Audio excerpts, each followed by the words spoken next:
Good morning बच्चों। आज हम आप लोगों को 10th class 10th UP board का साइंस का पहला चैप्टर रासायनिक अपक्रियाएं एवं समीकरण स्टार्ट करेंगे। आप जानते हैं कि ये पार्ट आपका केमिस्ट्री का है।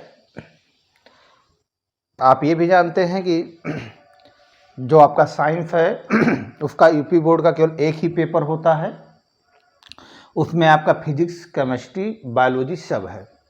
शुरुआत के 1 से लेकर 1 to 5th जो लेसन है वो आपका केमिस्ट्री का है। हाँ, वो आपका केमिस्ट्री का है। और इसी प्रकार हम आपको पहले केमिस्ट्री पढ़ाएंगे, फिर बायोलॉजी, फिर फिजिक्स। जिस प्रकार आपकी बुक में NCERT या अदर बुक में है उसी प्रकार क्लास आपकी चलेगी। तो आज हम मतलब केमिस्ट्री का फर्स्ट लेसन और आपके साइंस बुक का फर्स्ट लेसन रासायनिक अपक्रियाएं एवं समीकरण पढ़ने जा रहे हैं। जल्दी से जल्दी आप लोग शेयर, सब्सक्राइब करें, लाइक करें और चलते हैं वीडियो को आगे। आप चलते हैं आगे। इस लेसन में हम ये पढ़ेंगे कि रासायनिक अपक्रियाएं कि स्टार्टिंग कहाँ से हुई, कैसे रासायनिक अपक्रियाएं बनाने की आवश्यकता क्यों हुई, रासायनिक अपक्रियाएं हमारे लिए महत्व कैसी करती हैं। ठीक, तो रासायनिक अपक्रियाओं को पढ़ने से पहले हमें ये जानना चाहिए कि रासायनिक परिवर्तन या अपक्रियाएं कितने तरीके से होते हैं।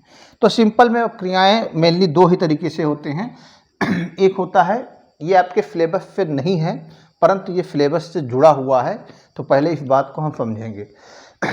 अपक्रियाएं 2 प्रकार की होती हैं।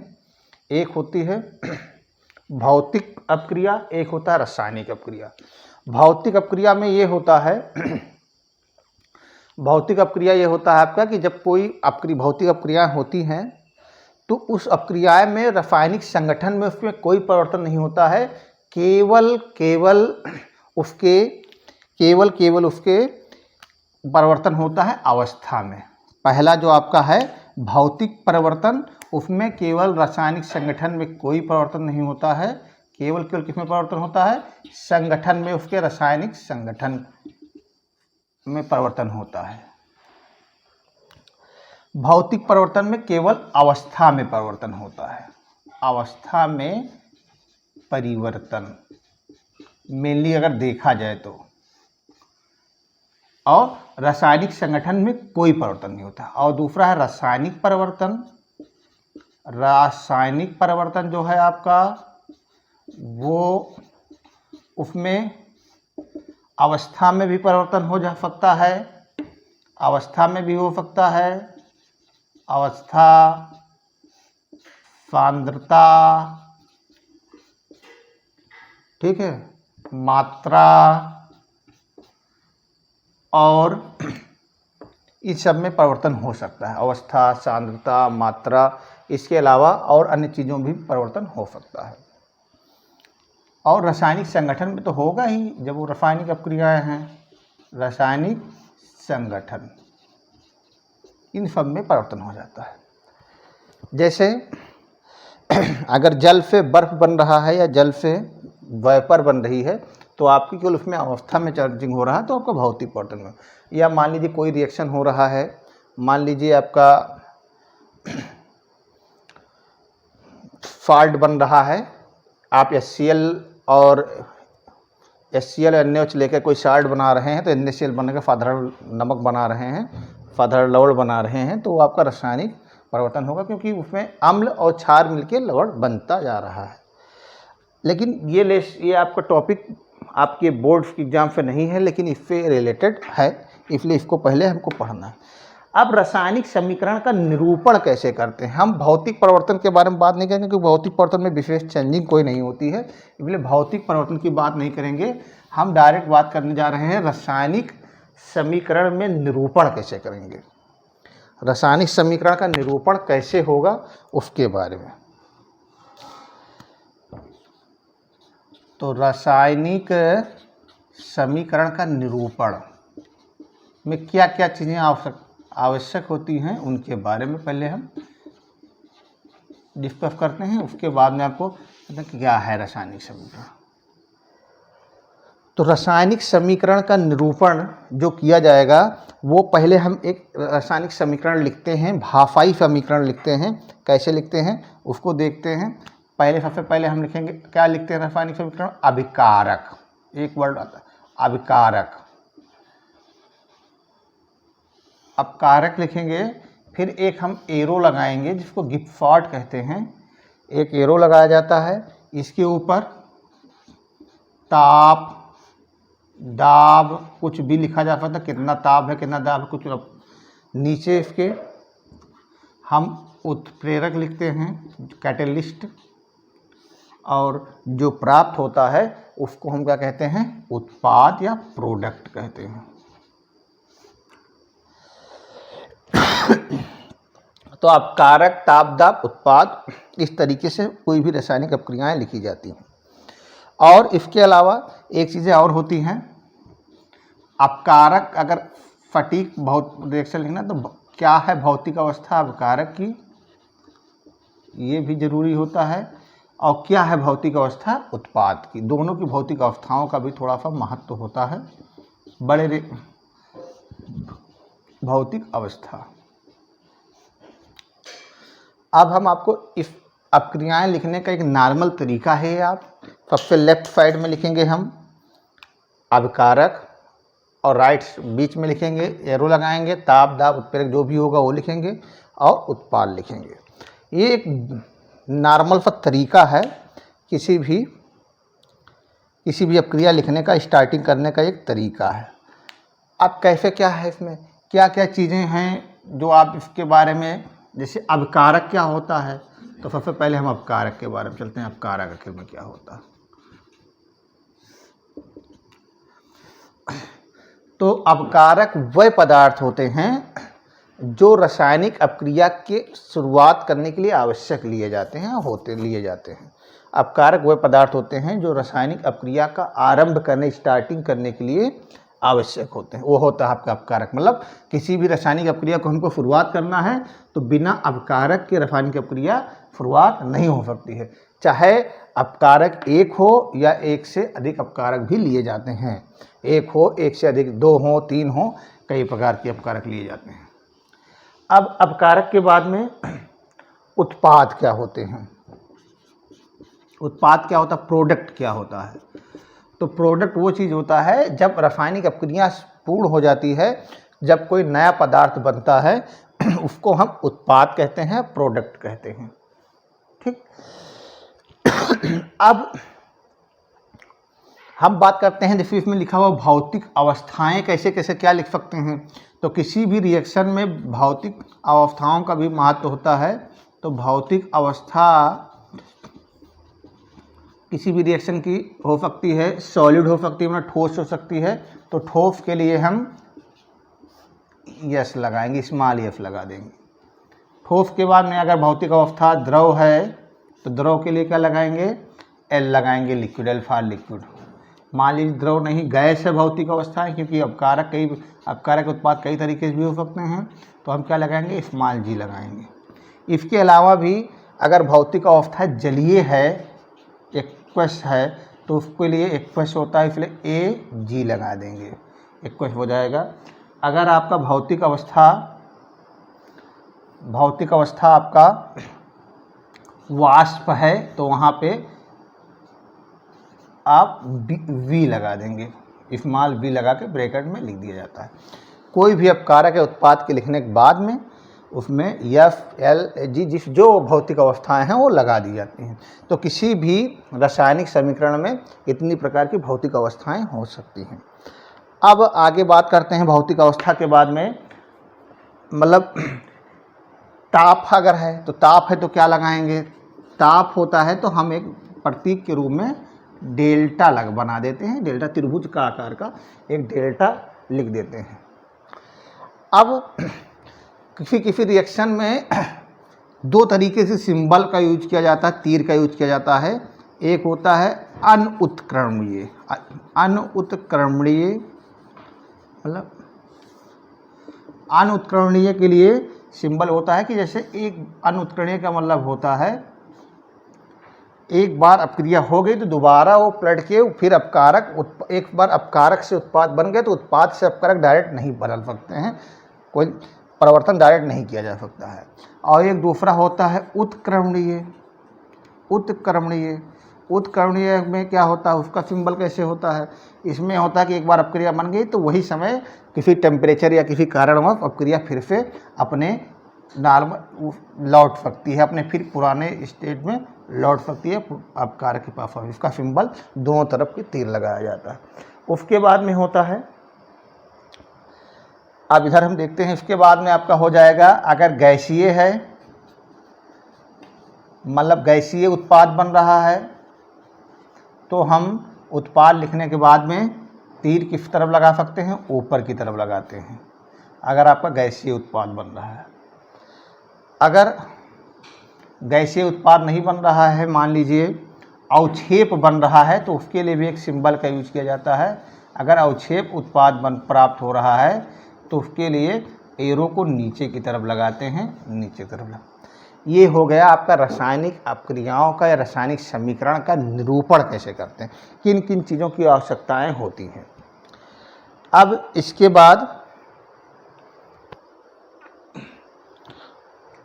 रासायनिक अपक्रियाओं का अगर स्टार्टिंग किया गया लिखना तो सबसे पहले शब्द समीकरण द्वारा रासायनिक अपक्रियाओं को लिखना स्टार्ट किया गया। शब्द समीकरण, शब्द समीकरण में सबसे पहले ये ध्यान दिया गया कि जैसे कोई भी अगर किसी भी रासायनिक अपक्रिया को लिखते समय या रासायनिक समीकरणों को लिखते समय केवल शब्दों का उपयोग किया गया है, जिन तत्वों या यौगिक उसमें आए हैं उनको केवल शब्दों में लिखा गया है, तो उनको हम कहते हैं शब्द समीकरण। जैसे हमने एक एग्जाम्पल ले लिया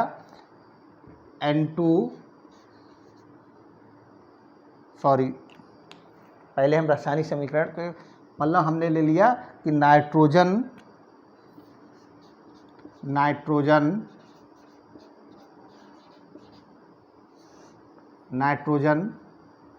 प्लस हाइड्रोजन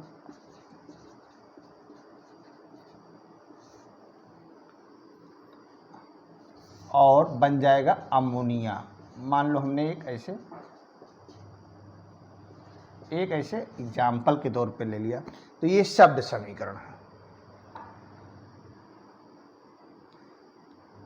हमने एक शब्द समीकरण पे नाइट्रोजन और हाइड्रोजन मिलके अमोनिया बन गया, एक ले लिए। या दूसरा कोई रिएक्शन ले लिया, sodium hydra oxide plus hydrochloric अम्ल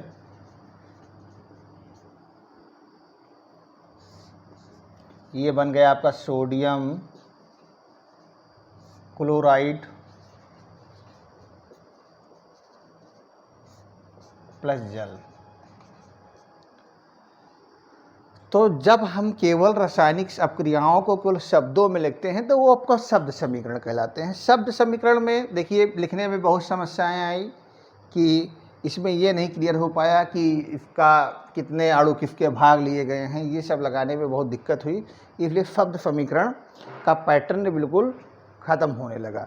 उसके बाद में आया दूसरा आया प्रतीकों के द्वारा, प्रतीकों तथा सूत्रों द्वारा निरूपण, प्रतीकों तथा सूत्रों द्वारा निरूपण किया गया। प्रतीकों तथा सूत्रों द्वारा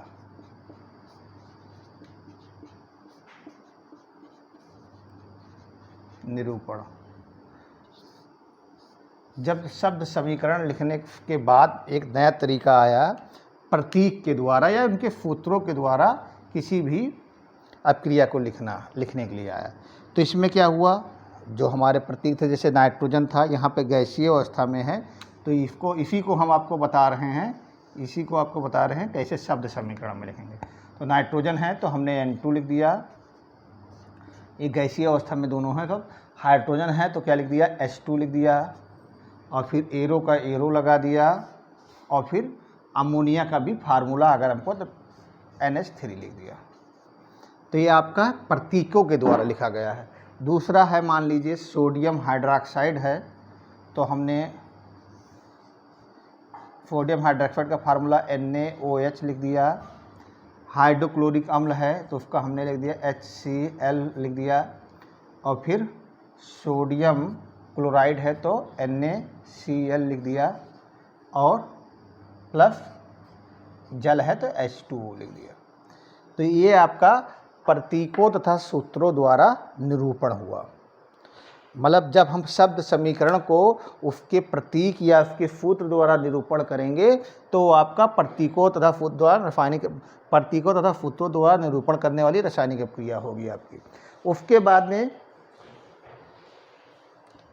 एक अपक्रिया होती कंकाली समीकरण। क्या होता है, कंकाली समीकरण। देखिए कंकाली समीकरण एक वर्ड है, कंकाल का मतलब होता है ढांचा। कंकाली समीकरण में आपको क्या करना है, कंकाली समीकरण, कंकाली समीकरण को एक अदर नाम है असंतुलित समीकरण। असंतुलित समीकरण।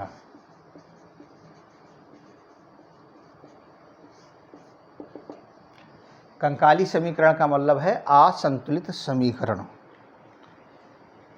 अब आप समझ सकते हैं कि जिन अपक्रियाओं में अवकारक में भाग लेने वाले तत्व के परमाणुओं की संख्या और उत्पाद में भाग लेने वाले तत्वों के परमाणुओं की संख्या अगर समान नहीं है तो आपका कंकाली समीकरण या असंतुलित समीकरण कहलाएगा।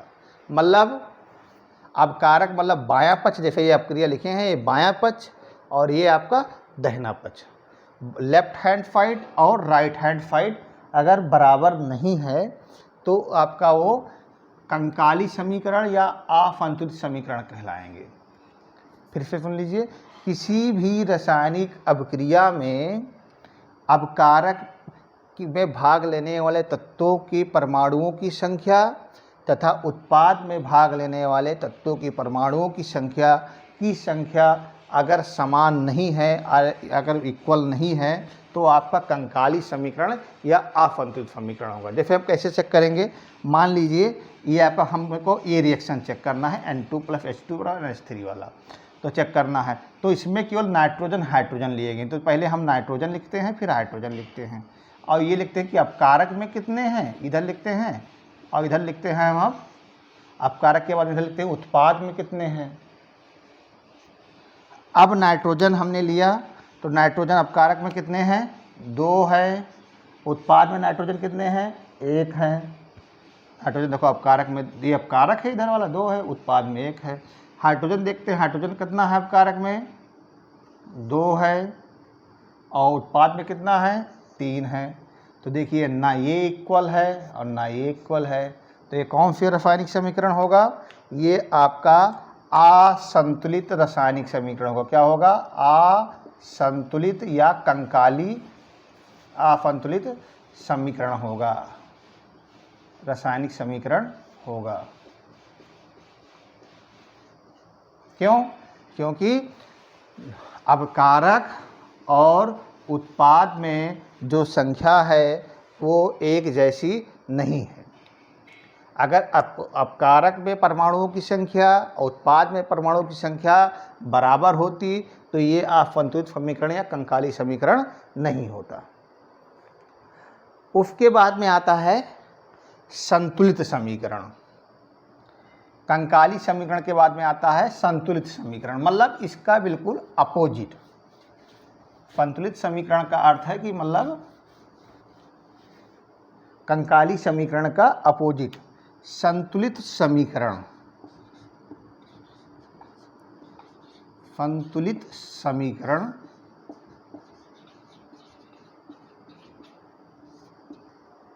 इसमें ये होगा आपका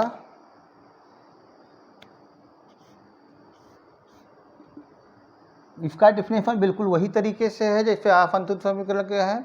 जैसे वह रासायनिक अपक्रियाएं, वह रासायनिक समीकरण जिसमें अभिकारक एवं उत्पाद के तत्वों के परमाणुओं की संख्या अगर समान है तो वो संतुलित रासायनिक समीकरण कहलाएगा। जैसे हम चेक करते हैं, इसको भी इसी तरीके से चेक करना है। ठीक, जैसे हमने चेक किया, देखिए नीचे वाला इक्वेशन चेक करते हैं।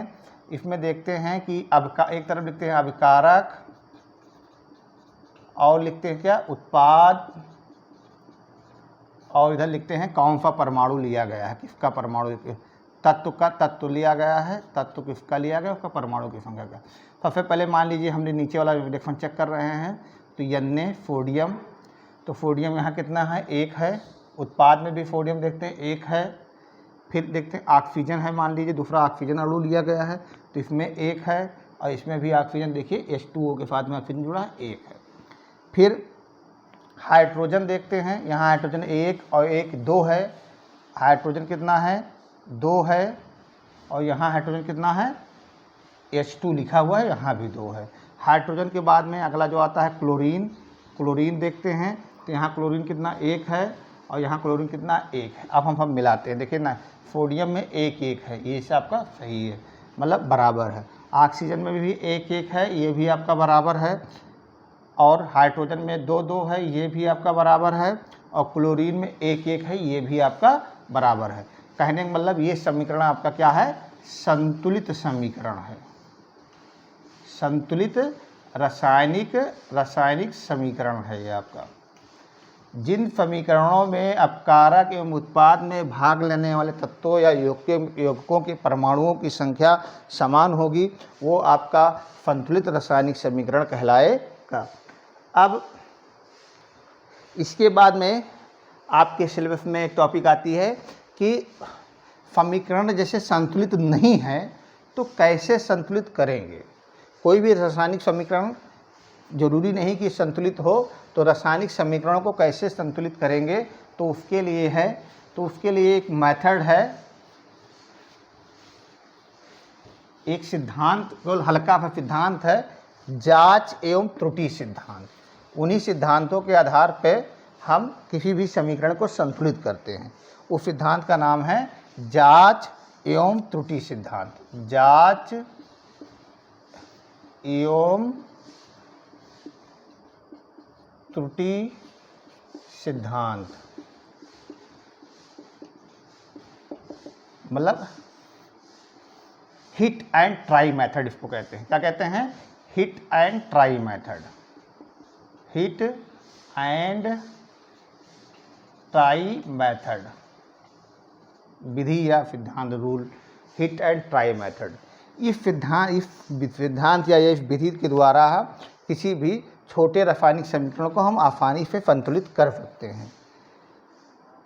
इसके लिए क्या करते हैं हम, इसके लिए हमको ये जानना जरूरी है कि तत्वों को कैसे लिखते हैं, परमाणुओं को कैसे लिखते हैं, यौगिकों को कैसे लिखते हैं, अगर आप आगे अणु बढ़ाते हैं तो कैसे मल्टीप्लाई करेंगे, क्या करेंगे, इस तरीके से इसका निरूपण हम करेंगे। इसके लिए ये भी हमको जानना है कि यौगिक कैसे लिखे जाते हैं, ये भी जानना है कि कौन से ऐसे तत्व हैं जो 1 परमाणु होते हैं, कौन से ऐसे तत्व हैं जो 2 परमाणु होते हैं, आदि के बारे में जब तक हम इसके बारे में जानकारी करेंगे तभी हम अच्छे से किसी भी संतुलित समीकरण को, असंतुलित समीकरण को संतुलित कर ले जाएंगे इस मेथड से।